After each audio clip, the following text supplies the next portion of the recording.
Handicapper Steve here, handicapping the racing from Woodbine Racetrack here on Sunday. It is the 20th of August, 2023. Gonna look at the 10th race from Woodbine, but before I get on to that, remember to please follow me on Twitter at Horse Racing Kid 5 for more selections for race courses around the world. The 10th one, it is the King's Plate Stakes. It's going for $1 million purse, race for 3-year-olds, Canadian breds here, and first time it's gonna be running as in my lifetime and a lot of people's lifetime as the King's Plate.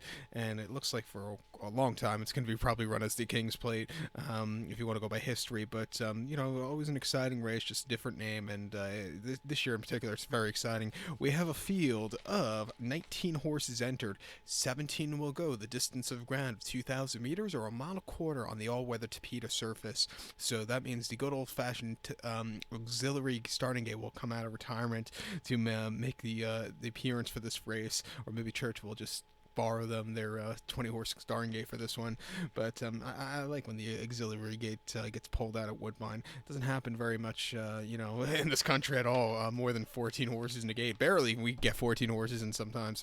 But my top selection in the King's Plate, I'm going to take the 6 horse Kalik. I'm going to go 6-13-4 in the trifecta. 6-13-4 trifecta. Use all 3 of them in this late pick 4 because I think it's a very nice late pick 4, and I believe there's a pick 5 carryover, so let's catch a price here. But my top selection is 6 horse Kalik. 3-year-old colt I collected. Chad Brown trains. Keisuke Kimura gets the mounts. The horse whose most recent outing came the 8th of July at Belmont, a mile and a quarter on the inner turf course in the Grade 1 Belmont Derby. And the horse finished 8th by 8.5 lengths that day. Was very rambunctious that day. Didn't have a good trip on the outside, a steady a few times, and he just never really got going. Farbridge really freaked that day. The Fox, who finished second from England, great horse, ran a terrific run, just sitting back a little bit too far back with that slow pace. This horse, he just wasn't comfortable that day. Coming up north, training well, should definitely get a mile and a quarter. Hopefully, he could be into it more early on. I think the horse could really run a good race and get redemption for the last run. 2 back in the Grade 2 Pennine Ridge of Belmont, about a mile and 1/8 on the 3rd of June. The horse won by a length that day, and he basically walked in the front end, 113 flat to 3/4. And, they've gone slower in New York for mile and 1/8 races at Belmont, but, he was still walking. He quickened up nicely on the front end, and he kept going. Keep in mind, the second place finisher, Farbridge, was the next start winner in the Belmont Derby. That is basically little preppers for that Belmont Derby. And then prior to that, early May at Belmont, about a mile 16th, inner and off 62, winning by 1 3/4 lengths. Another race, he walked on the front end, he quickened up nicely, and he took off clear. Very good start back up in New York for the season. And then his first start of the season at Gulfstream, 1 mile mid-March in Maine special weight, winning by a nose. From a tracking trip, he really took off clear from a wide post draw. But coming here today, he should definitely get the mile and a quarter. I think he's loaded. I think the 13 horse, who is Paramount Prince for Mark Cassidy and Patrick Husbands, could definitely get a piece of it. Most recent, the plate trial at Woodbine over the mile and 1/8 on Tapeta. The horse won by 5 lengths, and basically on the front end, he really took off clear. Again, a little slow fractions, but he got the job done. His first start around 2 turns. From the wide poster, they're probably going to send to get good position. You don't want to be, 13 wide to the first turn. So if he breaks well, I think he could really, settle well and think go a long way. The common misconception is mile and a quarter races, the closer is going to win. They go really slow in these kind of races, and you want a horse that could sit, a little bit closer to the front end and rate a little bit. I think this horse could do just that. 2 back into Queenston at Woodbine, 7 furlongs to Tapeta, 11th of June. He finished second by 1.5 lengths that day, and he was doing early on.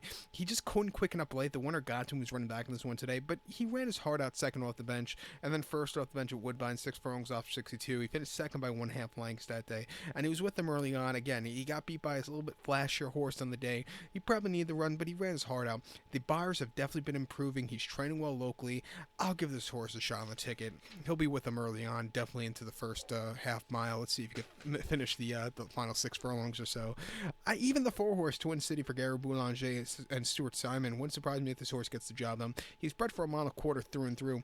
Most recent in the plate trial, I thought it was just a little bit too far out of it. He finished 3rd by 5 lengths. He moved a little bit late, but it wasn't anything to call home about. Prior to the Marina around over the mile 16th of Woodbine, he finished 7th by 10.5 lengths that day.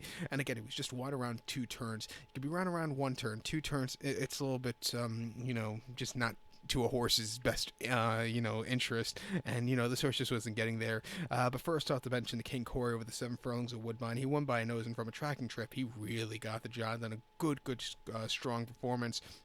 He ran last year in the Coronation Futurity over the mile and eighth in November, where he finished second by a neck, and he just missed late. But he had a terrific run in the well, not him, Gary Boulanger. Anybody else who rode the horse, this horse would probably finished eighth or something. But Gary Boulanger was going through traffic. He just missed late, but he ran his heart out that day. And then a main special over the mile 16th in October here, he won by a neck, and from a tracking trip, he really took off clear. He should get a good trip from the inside here today, save some ground. He'll be forwardly paced. He'll definitely get them on a quarter. I think he's bred for it through and through. He's a grinder. I'm going to give this horse a shot on the ticket at 30-1. He's my price play. Depending on what he goes off at post time, I might do a small win place on him and maybe get some extra money with him. But I do prefer the other two before him, but he could also win. But to recap my selection for the 10th from Woodbine now, it's the King's Plate. Going to take the 6-horse Kalik. Give kudos to the 13-horse Paramount Prince and the 4-horse Twin City. 6-13-4. TriCash Trifecta. Use all three of them in the multi-race. So good luck to all, and please follow me on Twitter at HorseRacingKid5. Good luck, everybody.